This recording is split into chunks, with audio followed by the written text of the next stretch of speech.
This is David and Wiebe Interviews and Music Business Podcast, episode number 15 for September 2010. David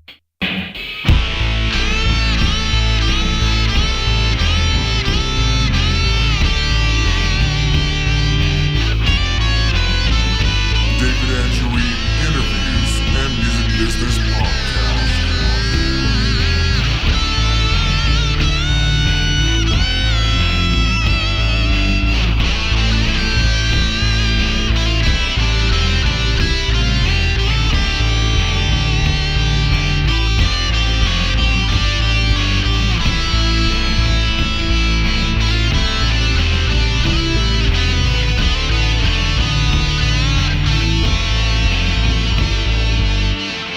Welcome to the show. I'm your host, David and Wiebe, and this segment is completely unscripted.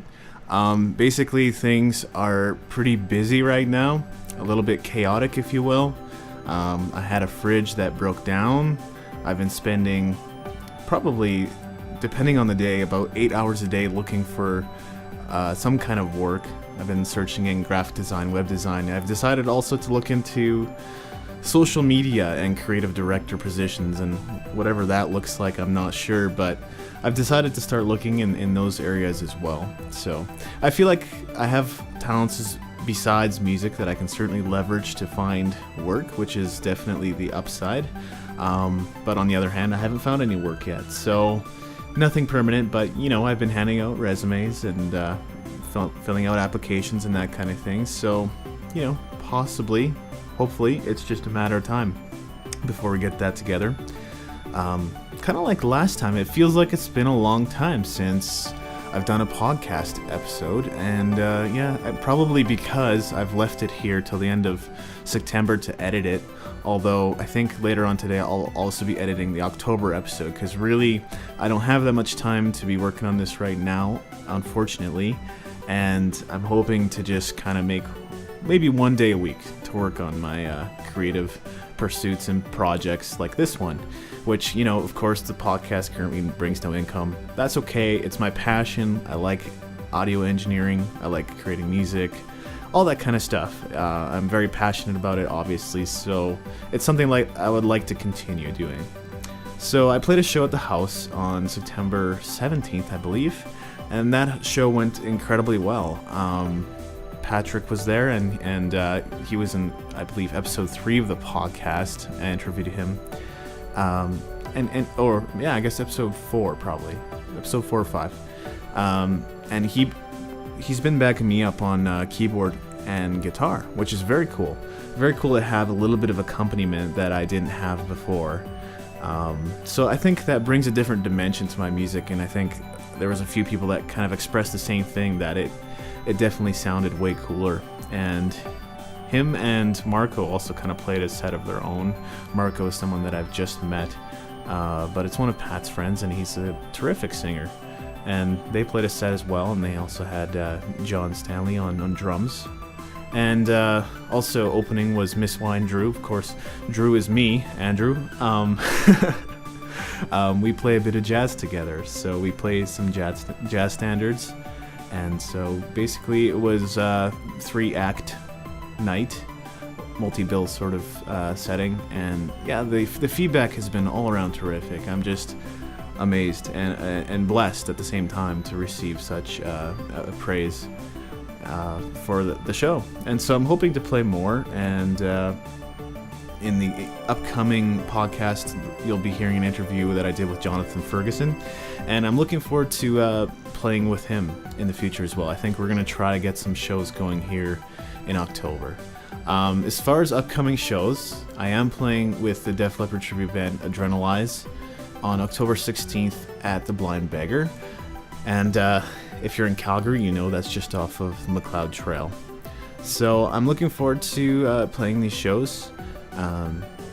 Adding to this chaos is a wedding this weekend, so my roommate's getting married, and pretty much everyone that's been in this house as roommates has now been married and moved out, except for Phil, who's getting married here this weekend. So also, it's a time of celebration for sure, but I gotta be thinking about possibly filling the rooms that I have. So looking for roommates, looking for work. All that stuff is kind of piling up and adding up. It's not that I haven't been looking, but I need to continue to look and see what I can find.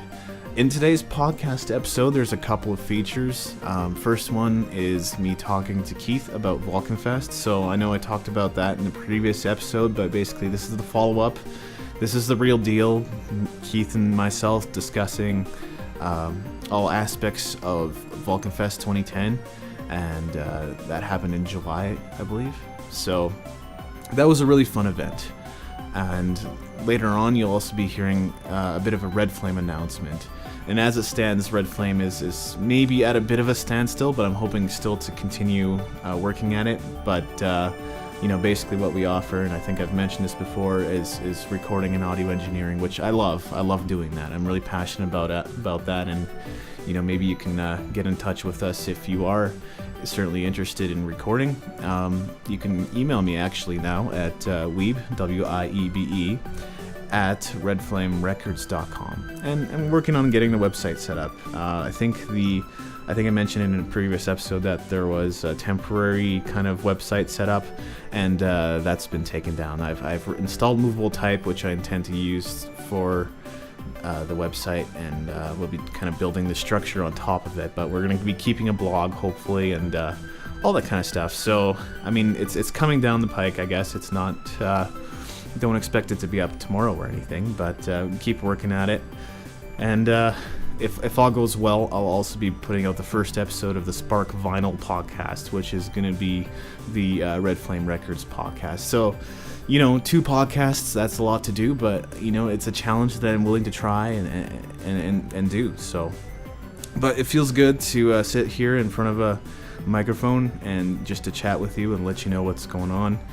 Maybe I'll be doing more of that in the future, but like I said, I'm just trying right now currently to do this once a week to kind of manage and maintain my creative pursuits, and the rest of the time is kind of in pursuit of work and something that's going to bring a little more of a sustainable income. I don't know how many times I've actually mentioned that on the podcast, but I'm serious. I'm very serious about looking for work that's going to bring an income that makes my lifestyle a little more sustainable, and maybe even a little more, well, you know what? I'm not going to say predictable, because things have been really shooken up and different lately, and I've been enjoying that. God's been doing some cool things in my life, so. But I'm going to leave it at that, and so here's my conversation with Keith Skrastins, amazing photographer extraordinaire, about Vulcan Fest 2010.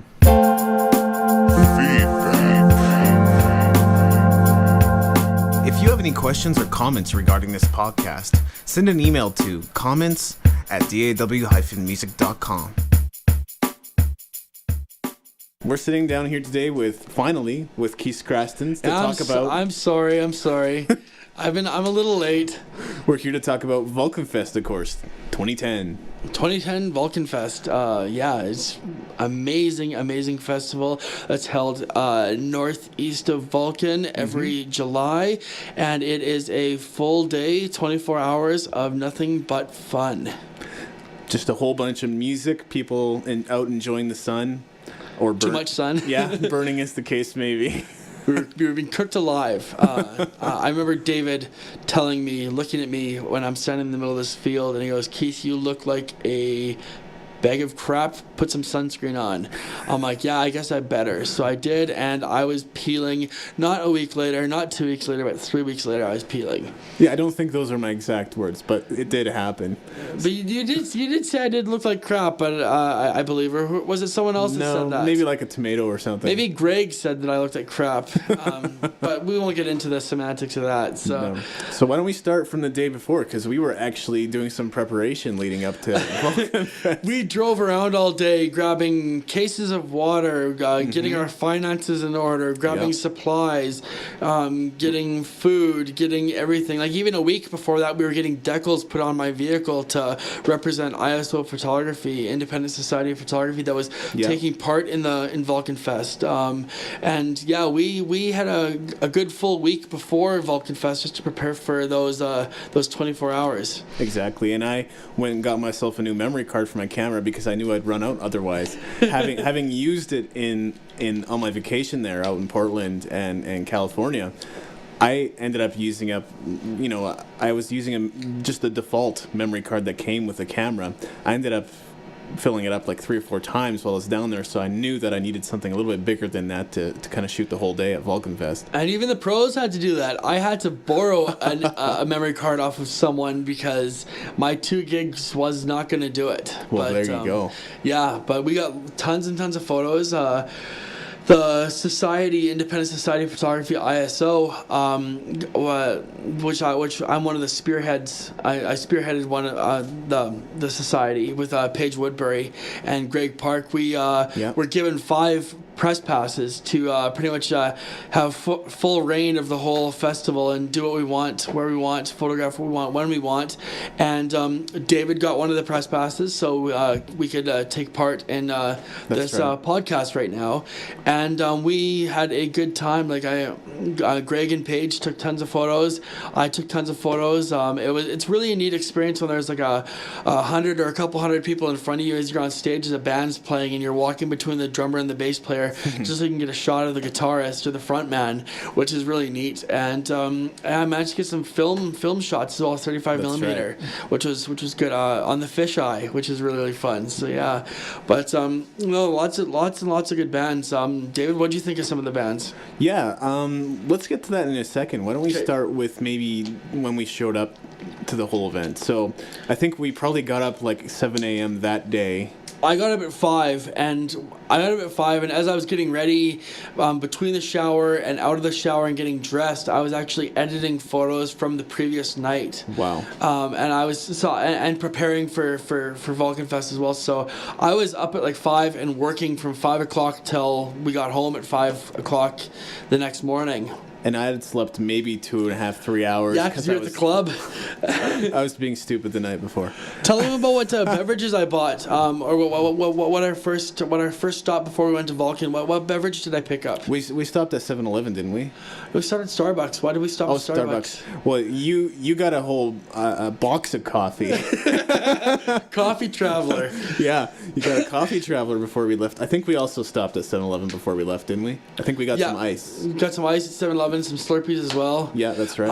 Actually, the Coffee Traveler, funny story behind that. And actually, the night before, after I dropped David off, I had ordered the Coffee Traveler, and I asked the barista, I said, is there any way you guys can throw in a couple shots of espresso? Yeah. Like, well, how many do you need? I go, well, that's a pretty big box of coffee. Can I have 8? And they're like, okay. I looked at my bill, and they charged me for 10. So they actually put 10 shots of espresso with African coffee mixed into it. Wow. And that same night, I was standing there with my camera on my back, and I was talking a storm to these baristas, and this guy approaches me.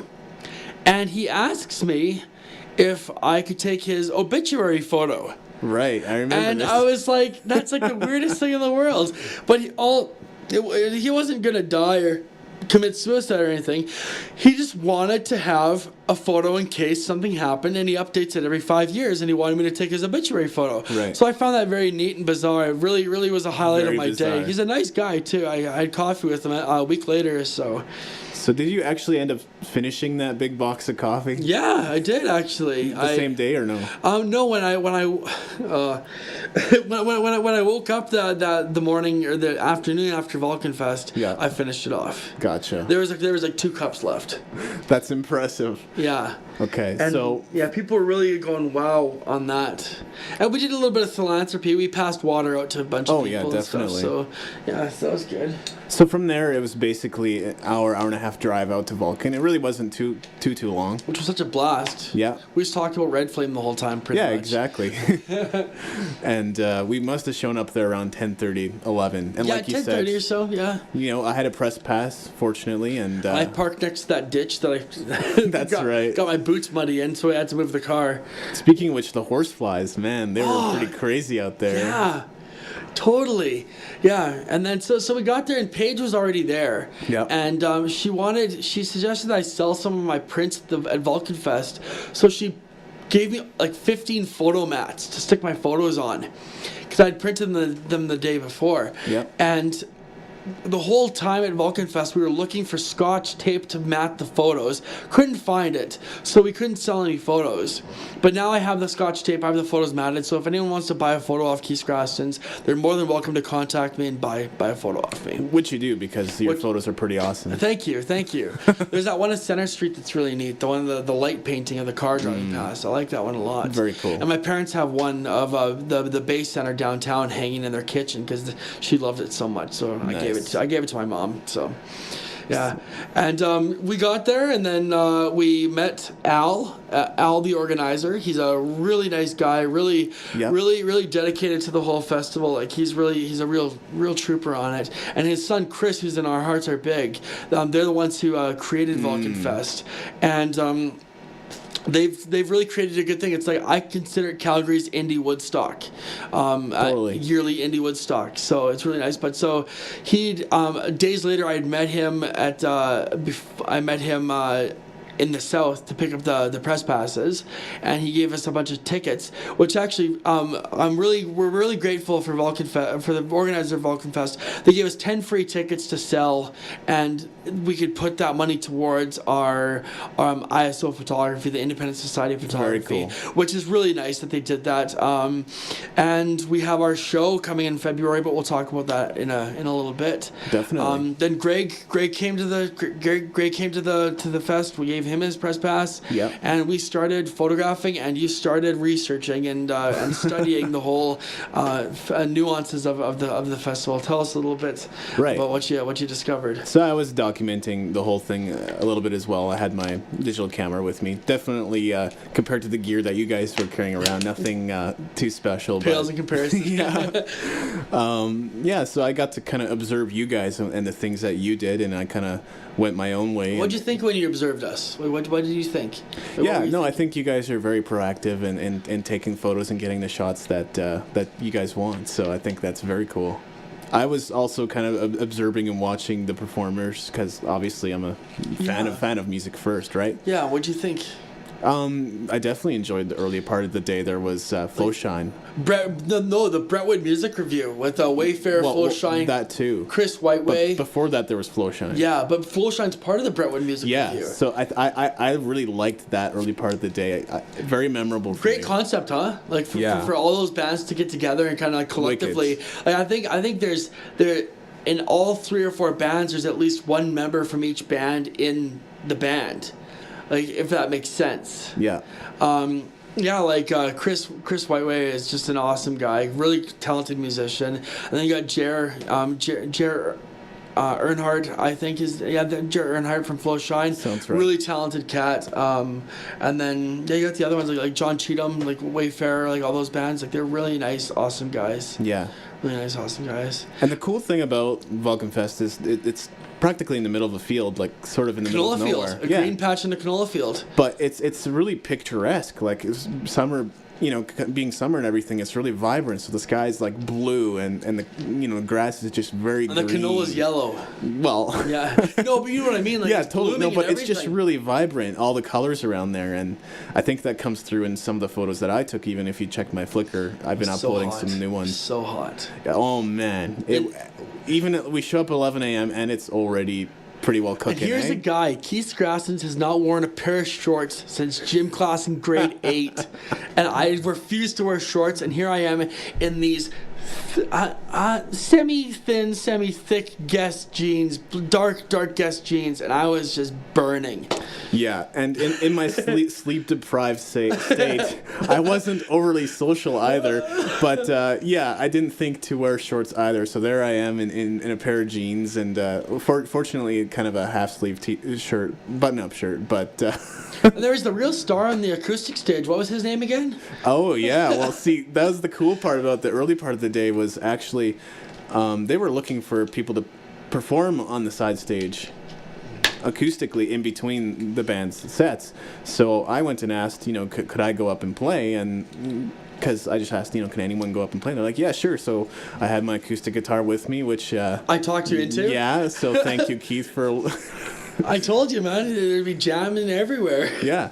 So I went up and played a set, and after that they were like, you know what, the stage is yours. Like, we really appreciate what you did there. It's really good. So I'm like, no way, the stage is mine for the rest of the day. So It was like the David stage. it was. So I ended up playing like 2 or 3, well, I guess more like 3 or 4 sets ultimately. Yeah. And I had a lot of fun. But you did good. Like you had like you were giving away CDs for like little pop quiz questions. Yeah, like exactly. What song is this? Or like who did this? Or what artist did that and that? Like that was. There were some questions that people couldn't answer, which I'm a little ashamed of. The question I asked, of course, and I'm not sure too many of our listeners could even answer this, but who's the guitarist of Extreme? Yeah. Nobody could come up with the answer, so I asked who's the guitarist of Bon Jovi, which should be a lot easier, but they still couldn't come up with it. So finally, But it is the indie kind of. Yeah, exactly. They listen to different, but. So finally, I was like, who's the guitarist of Van Halen, which is easy, right? Yeah. So finally, I was able to give away a CD. Should have just kept it. I guess. But I think that was the most memorable set is when I went on after Deluge, which was also really interesting. They're an awesome band, aren't they? Yeah. I think, technically speaking, like they say that they suck, which I think they're better than they give themselves credit for. But really, the thing is, they really sell the show with kind of the charisma and the stage presence. Like especially the lead singer, he's awesome. He plays guitar and he's just kind of gets into it, and his head's tilted to the sky, and he's like screaming and like, goblets of fire. Well, maybe not goblets of fire, but I don't even know how to. Nice guys. I met him last year, and I hadn't seen him all year until Vulcan Fest, and he said, "Hey Keith, how's it going? How's the pictures going?" Nice. And nice. so he remembered me. So it's kind of neat that he had done that. Very cool. But and it's all one big family if you really think of it. Right. That's all we are, is just one big family. Like and after all the EPs are cut, after all the shows are played during the winter, spring, fall, and after all of the trials and tribulations we go through during that winter time when it's hard to get around everything, we have Vulcan Fest, and everyone looks forward to it the minute after Vulcan Fest is done. So we look forward to the next one. Definitely. So yeah. I think shortly after there, Aislinn. Is that how you pronounce her name? Aislinn, yeah. She went on and played a set. Of course, her bass player there showed up a little late, Tammy. Of course. That was funny because she walked right by me and had to do a double take. Partly because I had cut my hair, but also because I've probably lost a fair bit of weight. Probably in the range of 20 to 40 pounds since 2008. So she had to do a double take, and then she was like, "Holy cow, who is that?" Yeah. Which was funny, but I didn't get really much of a chance to talk to her the rest of the day. That's how things go, I guess, sometimes. Everyone flutters around like when it comes to Vulcan Fest. Pretty well. I remember those two girls that were hitting on me, and she had like she had the heart-shaped aviators. I don't think I saw that happen. When did that happen? She was a little flirty with me, and then like you and I went down to town in the evening, grabbed Subway, came back, and they changed into warmer clothes, and I said that those aviators look good with those jeans and that hoodie. Oh yeah. And she says it's effing nighttime, and then she she went like that. I'm like, okay, cool, whatever. I found that kind of funny that she was like so hot and cold, and like it was whatever. It's a festival, right? So yeah. But no, I do remember that now. Yeah. Yeah. I was even gonna say something about Subway, but basically, yeah. Subway. Remember how mad the guys at Subway were at us because we were talking, like we were just the people behind us, right? We were chatting it up with them, and like the guy was just so mad because he wanted to do his job. He wanted to load the sub, put the sub, toast it and everything, and then be done with us. But yeah, we kept them up there, yeah. And then when you were in the car at this convenience store, I bought that like crazy blue raspberry Slurpee. Yeah, that was like so good, but it was so sugary I couldn't finish it. I had my Slurpee, my chocolate bar in my hand, and the freaking RCMP guy, the RCMP, budged me. Yeah. He like pushed me out of the way, budged me, put his stuff on the counter, looked me dead in the eye, like you can't do anything because you're not from this town type thing. Terrible. And I was just so shocked that he would do that. No kidding. I thought people in small towns were usually pretty nice, but mellow. Yeah. Yeah. I guess it all depends, who it is and what kind of mood you catch them in, right? Oh well, Vulcan's pretty different. It's not. I will say it's not any crickets and banjos. I'll tell you that. There is some more city convenient elements there that I agreed with, that I liked. Plus we didn't get our picture with the Starship Enterprise, which really sucked. That's right. We actually probably should have done that, but that'd have been neat. We didn't get around to taking any photos in there. Partly because there were still bands playing while we were out getting food, and we wanted to get back so we could actually snap more photos and see the rest of the event. Yeah, the bands that we had to stay for before we went and got food. That's right. Who was that? Danger Floyd? Yeah, and Ryan Danger and Curtis Floyd. Amazing musicians, amazing, cool people. And then we have the Nick Dixons. Right, we had to catch the Nick Dixons. Yeah, they threw on an awesome show. One of the best shows I've ever seen them ever play, and I've been following them for like a year and a half, 2 years now. I think at that point I was starving for shade. We were both burning. We were, but I stayed, man. I know. Yeah. You were a real trooper. I had to go sit behind your car because I was tired, sleepy, drowsy, burned, dehydrated, all that kind of stuff. Although I was drinking throughout the day, so don't worry about that. But drinking water, to clarify. But yeah, I think at that point I was starting to get tired, and I'm like, Keith, let's get food, and you were like, we got to watch these bands. I'm like, okay, you're right, we do have to stay for these. So yeah, it would not have. I would have been very let down if we had to get food during the Nick Dixons and Danger Floyd. I'm with you there. Because they're just so awesome, cool. And I love the way that Ryan Danger was dressed that day. It was pretty cool. He was wearing like the old man baseball cap with the Ray-Dans. He pointed out the Ray-Dans, not Ray-Bans, Ray-Dans. Right. They were all like colorful lenses, and he had that black tank top thing on, and he looked cool that day. He looked really hip, and then Curtis with his cool shirts. He always has cool shirts. Right. And then then the Nick Dixons with their bare feet, and Rob and Tanner going in the crowd playing, just going crazy. I just love it. I absolutely just love it. Yeah. So, yeah. And if you go to my Flickr account, you'll probably notice, and I was taking photos throughout the day, but I had a good start, and then slowly I stopped. I started taking fewer and fewer photos as the day went on, so I didn't capture a lot of the latter part of the day. But one of my favorite photos I took was of the Nick Dixons manager, Marissa. A picture is a headshot of her holding the Nick Dixons set list of that day. Oh, there you go. It's really, she asked me to do it, so of course I will, but I really enjoyed that. And then one thing that I've done the last 2 years is the band that plays when the sun goes down or the sun's setting. Yeah. I always get a side shot of the stage, and I get the band playing with the sun in the background, them silhouetted with the stage, and the green sky and the colorful sun-rayed grass. Last year I got Our Hearts Are Big, and this year I got the Nick Dixons, which is a real treat. Nice. And we'll be posting that, and we'll be presenting those in February during Photography Month at the Resolution Gallery in Kensington, which is really going to be neat. We're going to have a Vulcan Fest retrospective promoting Vulcan Fest 3 while we're showing Vulcan Fest 2, 2010. Yeah, and speaking of evening, it started cooling off, and that was kind of nice change from the hot sun all day long. But the thing was, the darker it got, the colder it got. Yeah. It must have been freezing. Like, I had a hoodie on, and I was still just cold. I remember passing out blueberries to the Nick Dixons and Danger Floyd at when the sun was going down, and it's starting to get cold, and they were all munching on chips and stuff, and they were hungry. So I said, "Here, guys, have some." So they grabbed a few handfuls of berries, some cherries as well. We stocked up on fruit though, we really did.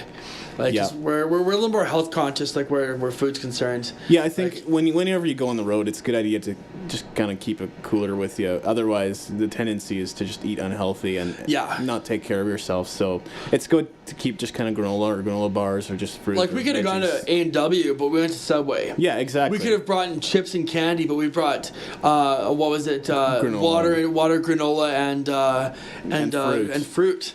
Pretty much. So I think if we didn't do that, our sun exposure would have been worse. That's probably a good point. Yeah. Yeah.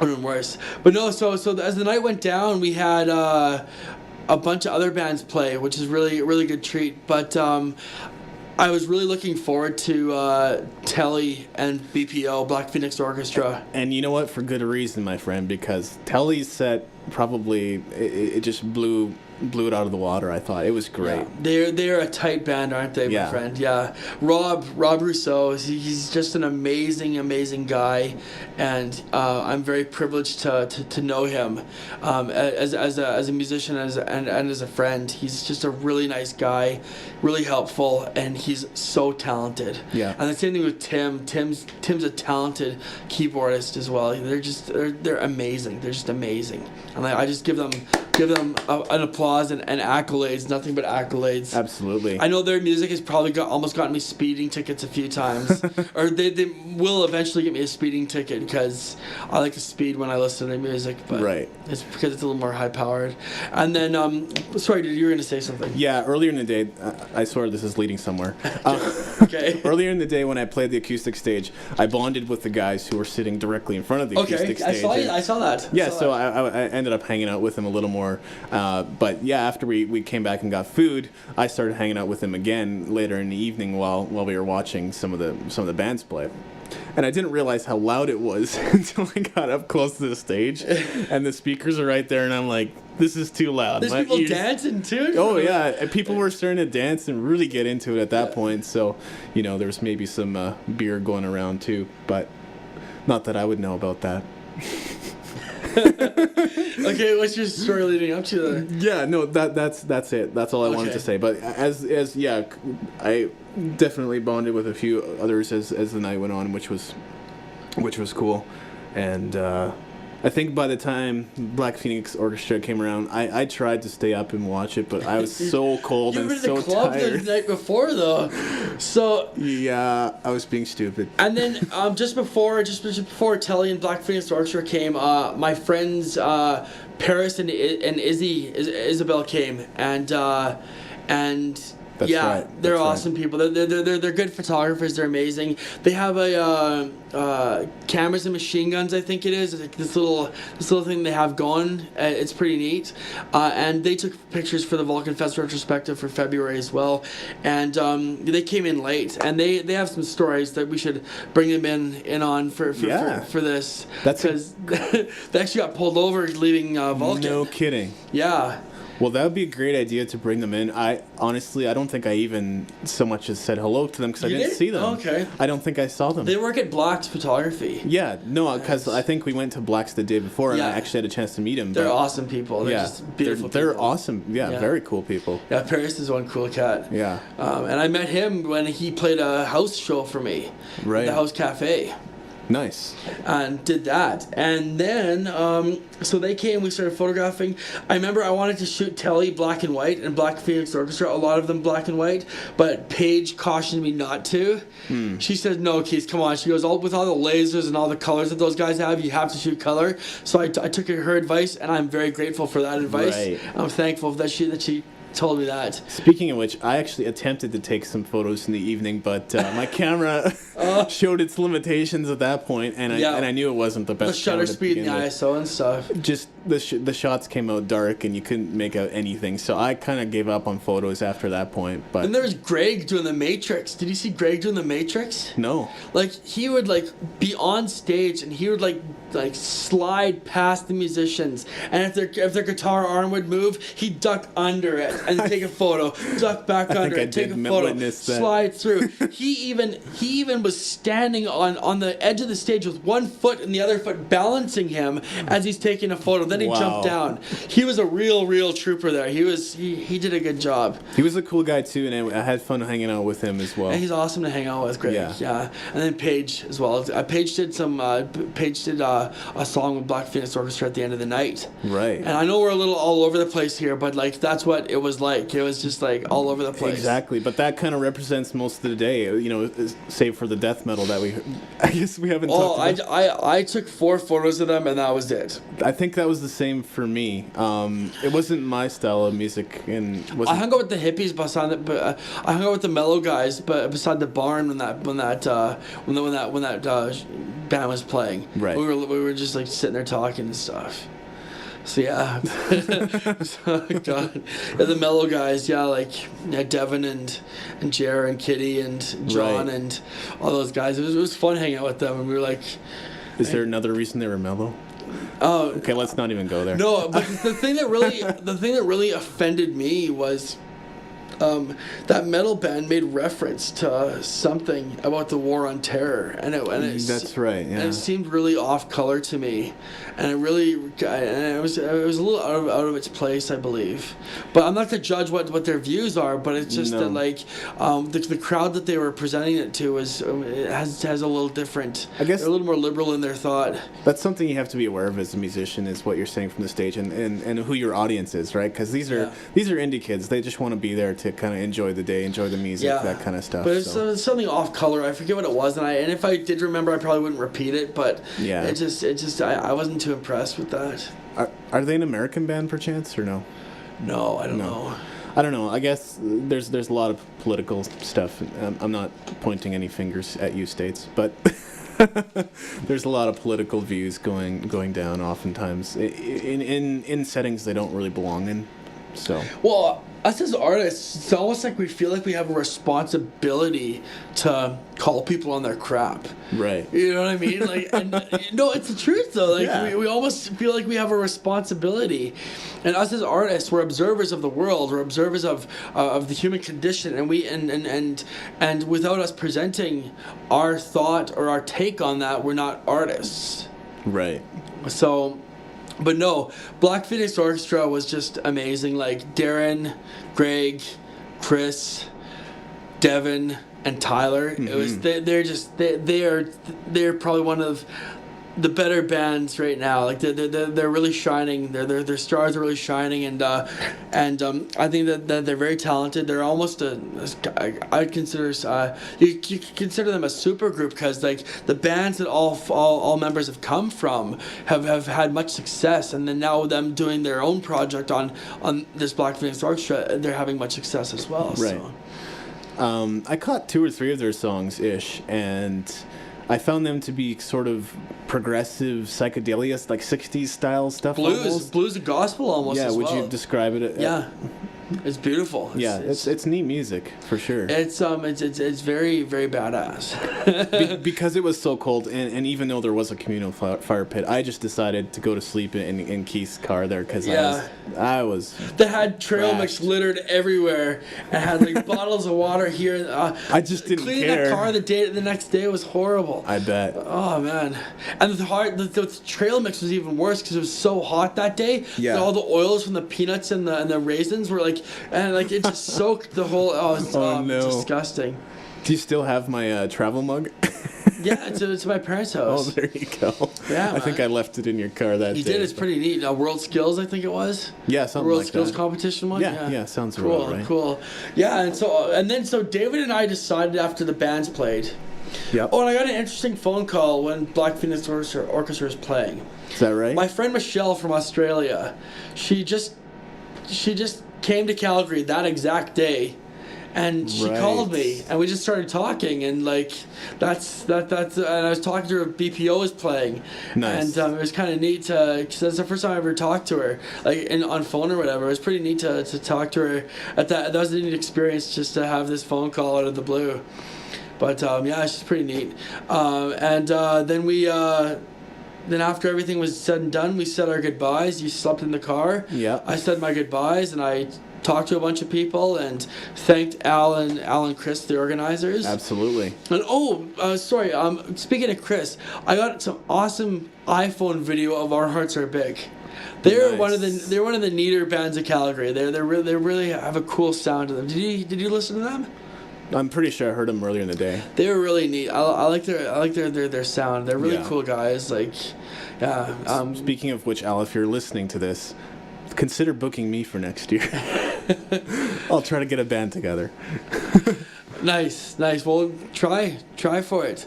Absolutely. I know that I'll be going back to help and hopefully to having a bigger role next year in helping. Yeah, 'Cause I really, absolutely. maybe even like if like we could band together and organize some type of help or sponsorship in some sense. Yeah, that would be cool. Like that'd be really neat. So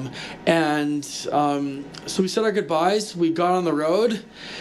Started driving, and David was half asleep, holding a great conversation with me. No, I'm not being sarcastic. No, it's he true. He was actually holding a conversation with me while he was sleeping practically, and I'm just chattering away, and he's talking back to me as he's sleeping, and I'm just cranking music, and yeah, it was really neat. And we had to take a pit stop by the side of the road at one Yeah, point, I remember. we peed on the High River, welcome to High River sign.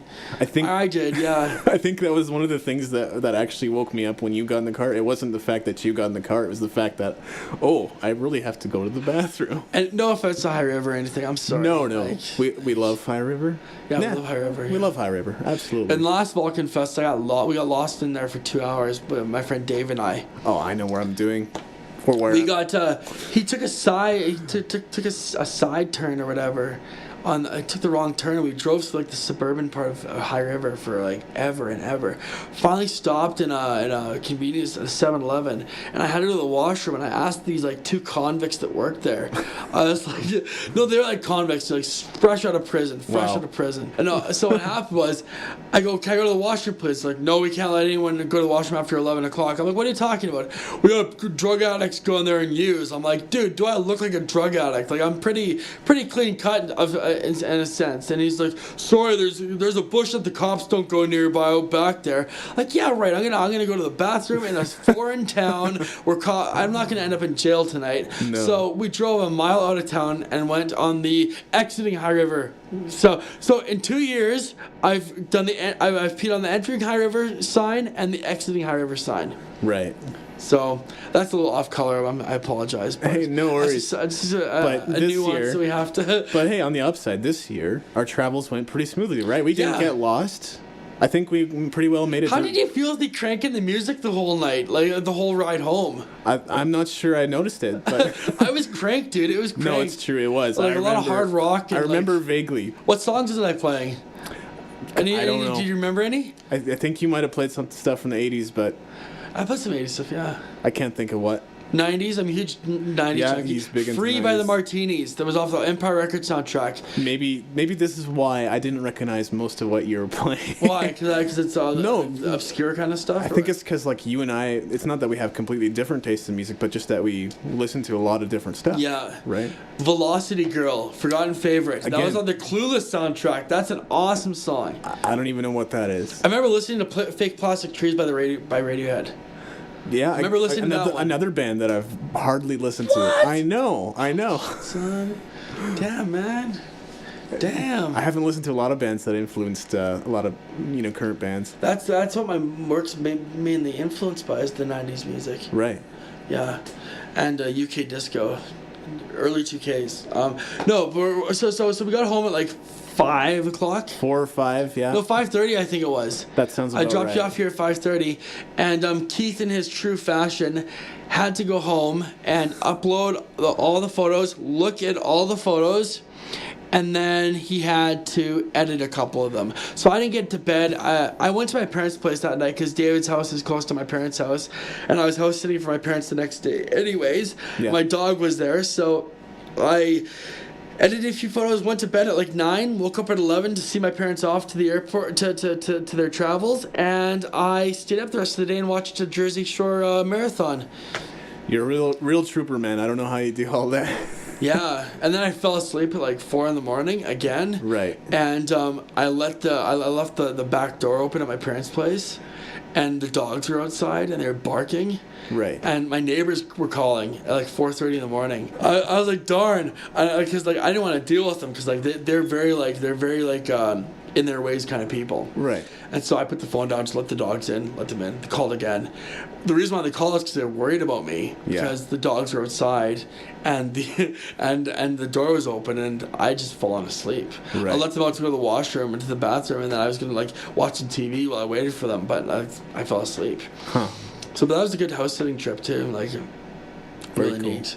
Yeah. Well, and that's Vulcan Fest 2010. It feels like maybe there's some things that have yet to play out. We'll see what We'll happens. talk about it. We'll Yeah. talk about it. Visit us online at www.daw-music.com/daw-podcast. And don't forget to spread the word. Tell your friends about this podcast.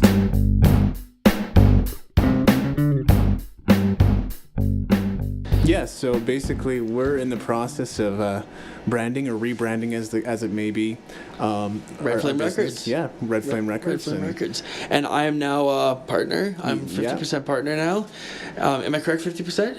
You will be 50% once you're bought in. Yeah. So, but I'm just pretty much considered partner until I buy. Absolutely. Till the full buy-ins. Absolutely. And excellent. And I'm excited for this project. I think that it's going to really streamline a lot of what David's doing and a lot of what I'm doing. It's going to allow us to focus our attentions on a little more, because we will have someone there next to us saying, okay, come on, or like, okay, like maybe we should do it this way, because like two heads are always better than one, right? Absolutely. So yeah. Yeah, I mean, it's a pretty significant workload when you really think about it. You know, you do podcasting, you do blogging, recording, photo shooting, all kinds of video stuff. shooting. So, yeah, and that's the other thing is Red Flame is going to expand to include photography and video services. So we're going to try to combine visual mediums with music, and we even talked about that on episode 13 of the podcast. But we're gonna try to do a little more of that, and I think, cause, I mean, one of the reasons behind that is like music on its own is good, and everybody likes a good song, but when you combine it with video, something or visual, some kind of photo, visual. even like for the album art and stuff. Essentially, what we are is we're pretty much we can. If we want to be, we can be, or if the client wants us to be, we can be their one-stop shop for their album, for their promotion, for their everything. So, pretty much everything. Yeah, I mean, we're doing, except for roadies. We're not roadies. we're doing graphics and websites on a case-by-case basis. So we could even handle that side of things should you be interested. Yeah. But we are definitely focusing on the visual and the recorded media. Yeah. So. Yeah. It's definitely exciting. And there is an element to that, because like when like if you take a lot of the most influential music photos, like her album covers, like who did that? Who did those things? Like you take Annie Leibovitz, for example, like she has more like she has music celebrities and other celebrities as well, but like for the Vanity Fair issues that photos that she's taken part in, like or the Rolling Stone photographers, things like that. Like without these photographers, all you have is the sound. But if you have the visual story behind the sound, then it gives more of a clearer view. And that's right. It adds a lot to the experience. Like, I remember one of the most eye-catching album covers for me is Fleetwood Mac Rumors. I just love that album cover. Right. It's Stevie Nicks and I think what's his guy's name? Lindsay. Mick Fleetwood. Or Mick Fleetwood, right? Standing there or whatever. It's really neat. Huh. And then Oasis is definitely maybe when they're in the living room there. I'm not sure if I I've seen love that photo. Either of these. They're in the living. It's covers. beautiful. It's beautiful. Nice. Yeah. So hopefully we can achieve some of those things. And like the good thing David and I have going for us is that we do believe in Calgary's art scene. Mm-hmm. Like when a lot of people are jumping ship and going to Vancouver, Toronto, Montreal, Halifax, like we're staying here because we know that there is a vibrant art scene and we can present it as such. While we're here, we may as well take advantage of the fact that we are here. Exactly. Right? Exactly. So we're in Calgary, we may as well support it. And, who knows what the future holds. Maybe we will move somewhere else in BC Well, I do believe that it's Calgary's turn for music, as our art in general, because Vancouver's had its turn, Montreal, Toronto, Winnipeg's even had it, Halifax has even had it. Now it's time for Calgary to have it. Maybe the Alberta music Let's get it scene before Edmonton will come alive. Yeah, well, Edmonton might actually play a big part in it, seeing as how they have in large part, kind of a more support for arts there Yeah. than in Calgary. But that's something we hope to see in Calgary develop, and maybe we can be a part of that. Yeah, exactly. I agree. Yeah. I agree. And we don't just do music, photography or music recording. If you guys are bloggers or podcasters and you don't have the equipment or the means to create podcasts, you just contact us. We'll sit you down in front of the microphone. You do your podcast. We'll edit, engineer. Am I correct? Yeah, no, exactly. That's great. Thank you for mentioning that, Keith. We can definitely edit it for you, and maybe we could even compose a theme song or some music for you as an added service to kind of help you with your podcast. You want portraits? Like, let's say you feel that you want some artsy pictures taken of you. You can contact us, and we will provide that service as well. Absolutely. We'll photograph events. We'll photograph shows. I'm not too sure about weddings or anything like that, or but like engagement photos or just things of that nature. Like we are like your one-stop shop for media. Like, that's right. As best as we can. All that stuff's in the making. We're eventually hoping. We're working on it. Yeah. Update the website and all that kind of stuff with the new info and rates and all that kind of stuff. But currently, we have a special promotional rate in the recording studio, which is $15 an hour. So I'm willing to work and build my portfolio and help you guys. You know, if you need some affordable recording, me too. I'm here. So I'm gonna learn the trade as well. Yes. Or learn parts of the trade. And that's one thing that David and I also discussed, is that, like, if we can teach each other the things that we know to each other, then we will be a stronger team. Absolutely. And and then for photography, we're still working out prices, but they're going to be very reasonable. They're not going to be astronomical like some of the other competition that's out there. And we will provide a quality professional service. I think you and I are pretty professional in manner. Like we know business is business, and we know what's business. And I guess as professional as it gets in Calgary, because it is a pretty casual kind of place, but it's like business casual, isn't it? Yeah, pretty much. Yeah. So. Lots of dudes in faux hawks wearing vest sweaters and collar shirts and ties. That's right. And the dress pants. Eventually, we'll have emails set up as well. So you may not be able to access this right away, but we're going to have emails for Keith, which will be Skrastins at redflamerecords.com, and I will also have an email, which will be Wiebe, W-I-E-B-E, at redflamerecords.com. So we're hoping to get that set up shortly. This is all an attempt for David to own and control all of the internet. That's what it is. That's what he wants to do. That's right. Like you should see him right now. He's sitting in this big armchair petting a gray cat. And he has a monocle. And a pencil mustache. And he's just kind of like Dr. Clough of Inspector Gadget. Just kind of like that. That's right. that's my big plan. And you know what? It all starts with Yahoo. Because they own a lot of stuff. Google, dude. Well, no, not Google. See, Google doesn't own as much as Yahoo. Well, no, Google definitely is a bigger power, but you start with Yahoo. You start with a small. Nobody expects that. Can we say that we're nerds? Can we easily say that? Can we? I think we're geeks. Maybe partly nerds. I know that Greg and I, every Saturday we go downtown and take photos, and we usually bring like a friend with us to photograph. Yeah. Just to kind of build our port and like practice and teach each other stuff.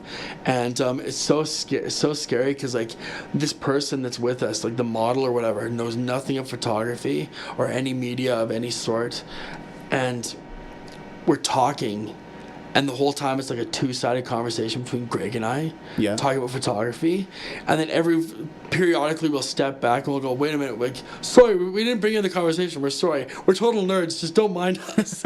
So that's what happens at times with us. Like we don't do it the whole time, but we get carried away once in a while. Right. Like where we get like start talking about photography and like the person's totally like scratching their head. Like what are they talking about? Well, like ISO and exposure and like. I have friends who call it geeking out, right? Geeking out. I like that.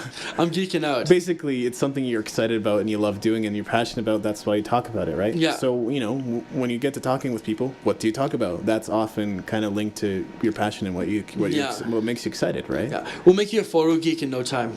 Photo geek, We're gonna right make on. you a photo geek. Right on. I'm gonna give you my 35mm camera to waste a few rolls, and I do say waste because like when you first start out, you just waste them. You're not taking it. You're not taking much. No. So if you took a couple photos with the film camera and learned the aperture, exposure, ISO, all that stuff, you'll be able to use a digital camera, no problem. Nice. We'll teach you that. So I think we're just ranting now. So you probably guys have like click the X button already, and you're missing out on the secret, the key to life. The key to life. Keep listening to this podcast. Yeah, the big reveal is that you need to keep listening to the David Andrew Weave Interviews and Music Business Podcast. Keith Skrastins with Keith Skrastins. With Keith Skrastins as our co-host. There's been all this talk about maybe developing a podcast for Red Flame as well. Maybe we'll call it Spark Vinyl or something like that. You know what? Dude, I like that name right now. It very sounds cool. good. Spark Vinyl. The whole segment we just did could actually be the first Red Flame podcast. Let's do it. We could include it as part of the David Andrew Weave Interviews Music Business Podcast as well. Double post it. Well, that's what they call magnetic media. Hey, we just double timed or magnified. We magnified. We took the positive to the negative to the positive. We went smacked it together, and we got magnetic media. That's right. We hit two birds with one stone. How about that? Yeah, I like hitting two birds with one stone. And next episode, David challenges the Undertaker. Wait, where's from this? WWE wrestling? Where's this going? Challenge the Undertaker in this living room here. There you go. Wrestle him. Epic. So if this is the first Red Flame Media podcast, then welcome, and I hope you guys listen for next time. Absolutely. Yeah. Thanks for joining us today. Those are our Red Flame announcements. Cheers. This podcast is a part of the Blueberry Network. You can find this and other great podcasts at blueberry.com. That's blueberry with no e's.com. Thanks so much for tuning in to the September podcast. I believe the October podcast will be close on the heels of this one, so stay tuned. Jonathan Ferguson, I did an interview with him, and it's awesome. So in the meantime, make sure to check the blog, www.daw-music.com/daw-podcast, and take the listener survey while you're at it. Definitely gives us an idea of who you are and who our listeners are. And don't be afraid to leave comments in the show notes or send us an email, of course, comments at daw-music.com. Now, before this podcast wraps, I just have one more segment for you. I'm hoping this will be a regular segment in future podcasts. Basically what I did was I did a little book review, so stay tuned. Today I'm reviewing a book entitled Intelligence for Your Life by John Tesh. Now, you might be wondering what this book has to do with music. I also thought the same thing when the book was first given to me, and as it turns out, there's more than meets the eye. And no, I'm not trying to make a Transformers reference here. I'm sure there are those out there who are familiar with John Tesh and his work, and I have to admit though, I really didn't know anything about him until I read his book. As it turns out, Tesh is someone who's been playing music for a long time, and has practically made a career out of it. He's been involved in radio and television for a long time, and for 8 years he was even one of the hosts of Entertainment Tonight. After Tesh was married though, there were some pretty big turning points in his life. He became a Christian and decided to leave the celebrity gossip behind him to do music full time. Today Tesh is the host of Music and Intelligence for Your Life, a radio show where he dispenses tidbits of information that could be useful in your decision making. The book is a lot like the radio show in that there's an abundance of quote-unquote intelligence tidbits scattered throughout the book. There are definitely some good suggestions, but it's a lot of information to try to process and apply to one's life all at once. There are points at which Tesh talks about his life and his experiences, and in many respects, those are the more interesting parts of the book. Unfortunately, this is interspersed with random bits of self-help and health tips. I like working on myself too. It's just that the book doesn't feel like a cohesive whole. There are chapters that are literally 1 or 2 pages long, and that style didn't entirely sit well with me. All in all, however, I really like the book, and I think it's definitely worth a read. You've been listening to the David Andrew Weave Interviews and Music Business Podcast, broadcasting from Calgary, Alberta, Canada.